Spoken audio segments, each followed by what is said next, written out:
Hello everyone, इंडिया.com Hindi देख रहे हैं आप। मेरा नाम अंश कपूर है। आज 1 फरवरी है। 1 फरवरी को आता है देश का बजट। आज हमारे साथ है हमारे एक्सपर्ट जो हमें अपने बजट के बारे में बहुत डिटेल से बताएंगे। Hello sir, welcome. Thank you so much, Ansh, for sir, calling me on the show. Thank you.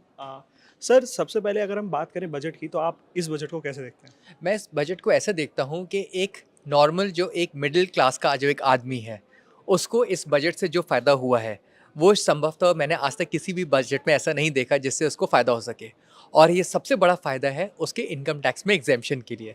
जब आपका इनकम टैक्स स्लैब 12.5 लाख या 12.75 लाख तक आपको टैक्स एग्जेम्प्ट कर देता है, तो इससे ज़्यादा एक नॉर्मल लेमैन या कॉमनर को और क्या चाहिए।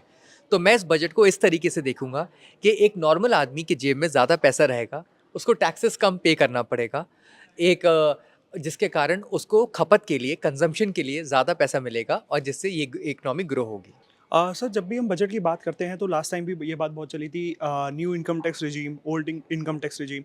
मेरे जैसे लोगों जिनको रिजीम शब्द नहीं समझ में आता है, जो नहीं समझ पाते कि ये क्या हो रहा है और जिसे हर बार इग्नोर करके साइड से निकल जाने की कोशिश करते हैं, आप क्या कोई सिंपल से एग्जाम्पल की तरह से बता सकते हैं कि ये रिजीम क्या होता है? देखिए, मैं एक रिजीम कुछ नहीं होता, एक नॉर्मल आदमी को बस ये समझना चाहिए, एक तरीका है।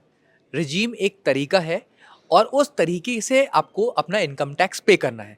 पहले एक ओल्ड रिजीम था, इसका मतलब एक ओल्ड ओल्ड ओल्ड तरीका था, एक ओल्ड स्लैब था और अब एक न्यू स्लैब्स है, न्यू रिजीम है, जहाँ से उसको टैक्स पे करना पड़ेगा। सरकार ने नए रिजीम को, नए तरीके से जब टैक्स पे करने वालों को अट्रैक्ट करने के लिए नए रजीम को बहुत ज़्यादा अट्रैक्टिव बना दिया है। कैसे बनाया है कि 0 to 4 lakhs आपको कोई भी इनकम नहीं पे करना है, टैक्स पे नहीं करना। 4 lakhs to 8 lakhs आपको सिर्फ 5% अपना इनकम टैक्स का में आपको टैक्स पे करना है। 8 lakhs to 12 lakhs आपको 10% करना है।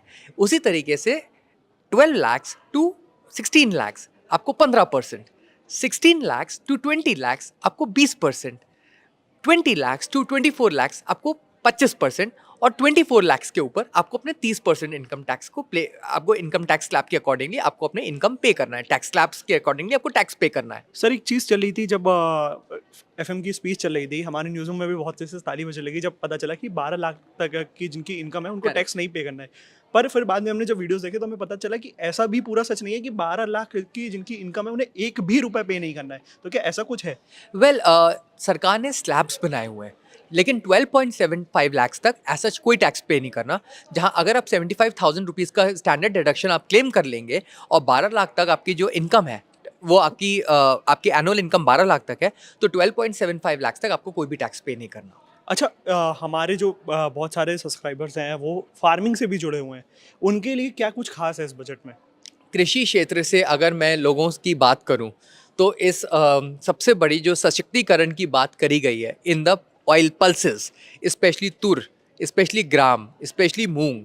तो ये एक बहुत बड़ा एक ग्रोथ के लिए सरकार ने एक ट्रिजेक्टरी ले करी है। तो उसके लिए सरकार काफ़ी खर्चा करने वाली है कि हम ऑयल सीड्स के अंदर और पल्सेस के अंदर अपने कंट्री को किस तरीके से ग्रो कर सके, पहली चीज़। दूसरी चीज़, कपास जिसको कॉटन कहते हैं, कॉटन की फार्मिंग के लिए और उसके क्लस्टर को डेवलप करने के लिए भी सरकार काफ़ी ग्रोथ के लिए मिशंस चलाएंगी, जिससे ये होगा कि जो कॉटन एज अ प्रोडक्शन बहुत इंक्रीज होएगी, जो हमारे टेक्सटाइल्स में बहुत इंप्रूव होगा। यूरिया में हम सेल्फ सस्टेनेबल बने, उसके लिए भी सरकार काफ़ी काम कर रही है, जिससे हमारा जो कंट्री है उसको यूरिया बाहर से इंपोर्ट करना ना पड़े। तो ये एक 3 ऐसी चीज़ें हैं जहाँ पे हम देखेंगे कि एग्रीकल्चरल सेक्टर में काफ़ी काम हो रहा है। इसके अलावा किसान को किसान क्रेडिट कार्ड स्कीम के अंदर सस्ता लोन मिलना, इंटरेस्ट सबवेंशन लोन्स जिसको बोलते हैं वो लेना, कोऑपरेटिव सोसाइटी के थ्रू उसको सस्ता लोन मिलना, इस पे भी काफ़ी काम किया है इस बजट 2025 में। जहाँ किसान एक नॉर्मल साधारण आदमी है, वो लोन्स एक सस्ते दाम पे ले सकता है। अपने कृषि, अपने अपने एग्रीकल्चर, अपने फार्मिंग को बढ़ाने के लिए वो काफ़ी सारे प्रयास कर सकता है और अल्टीमेटली उसका जो फाइनल प्रोडक्ट है, जो फूड क्रॉप्स है, वो भी एक ठीक दाम पर बने। इसके लिए भी सरकार ने इस बजट में काफ़ी बात करी है। हमारे घर के स्ट्रॉन्ग पिलर की अगर हम बात करें, जो वुमेन्स होती हैं, उनके लिए क्या-क्या कुछ है?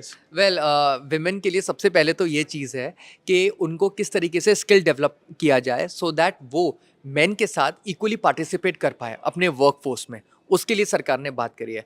इक्वल विमेन पार्टिसिपेशन के लिए एक अलग से डेडिकेटेड फंड्स भी है पहले से ही, जहाँ विमेन को मुद्रा लोन्स जिसको बोलते हैं, जहाँ विमेन उस लोन के को अवेल करके अपने आप को एक स्किल डेवलप कर सकते हैं अपने अंदर, जहाँ एमएसएमई के अंदर वो अपने अपने अपने बिजनेस को और बढ़ा सकती हैं। तो इससे बड़ा एक विमेन एंटरप्रेन्योरशिप के लिए और कोई स्टेप नहीं हो सकता जो सरकार ने 2025 बजट के अंदर लिया है।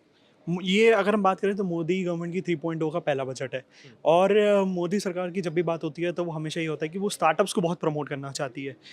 तो इससे रिलेटेड अगर कोई स्टार्टअप में इन्वेस्ट करना चाहता है अपना, या फिर कोई स्टार्ट करना चाहता है कुछ, उसके दिमाग में कोई आइडिएशन है, तो वो उसके लिए क्या है? देखिए, is it a right time? India जो है वो पिछले 10 साल से स्टार्टअप इकोसिस्टम को बहुत प्रमोट करने की कोशिश कर रहा है। जैसे मोदी सरकार की एक पॉलिसी थी, startup India, stand up India. ये अपने में एक स्टार्टअप इकोसिस्टम को प्रोत्साहन देने के लिए है। फिर उसके जो डिफरेंट लोन्स हैं, जो मुद्रा लोन्स हैं, तो वो भी एक स्टार्टअप इकोसिस्टम्स को प्रमोट करने के लिए है। स्टार्टअप में जो टैक्स हॉलीडेज़ हैं, जिससे 5 साल तक के लिए और टैक्स एग्जेम्पशन मिल जाएगा 2030 तक, वो भी स्टार्टअप को प्रमोट करने के लिए है। तो सरकार ने एमएसएमई सेगमेंट के अंदर एक स्टार्टअप को प्रमोट करने के लिए, एक स्टार्टअप को बढ़ाने के लिए भी काफ़ी सारे सिस्टम्स क्रिएट किए हैं, सो दैट वो एक इकोसिस्टम ऐसा बन पाए कि लोग आ सकें, स्टार्टअप इकोसिस्टम में अपने आप भागीदार पार्टिसिपेट कर पाएँ अपने आप को और आगे बढ़ सकें। अच्छा, since we have a time shortage, last question की तरफ हम बढ़ेंगे। 5 ऐसी चीज़ें जो सस्ती हो गई हैं और क्या-क्या महँगा हो गया है? वेल, ये कहना अभी बहुत बहुत मुश्किल है कि क्या-क्या सस्ती हुआ है और क्या-क्या महँगा हुआ है, लेकिन मैं बता सकता हूँ काफ़ी सारी ड्यूटीज़ जो हैं वो एलईडी या लिथियम आयन्स, एलईडीज़ जो हम टीवी खरीदते हैं उसमें कम हुआ है।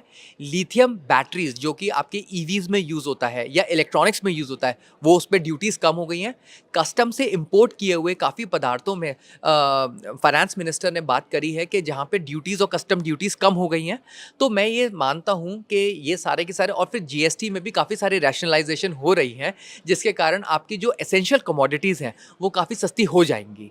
तो मैं ये मानूंगा कि ये कुछ प्रोडक्ट्स हैं एसेंशियल कमोडिटीज़, या और ये लिथियम आयन बैटरीज और एलईडीज़ एंड एलसीडीज़ या इलेक्ट्रॉनिक प्रोडक्ट्स बोलते हैं, जिन पे ड्यूटीज़ जो है वो कम करने की सरकार ने बात करी है।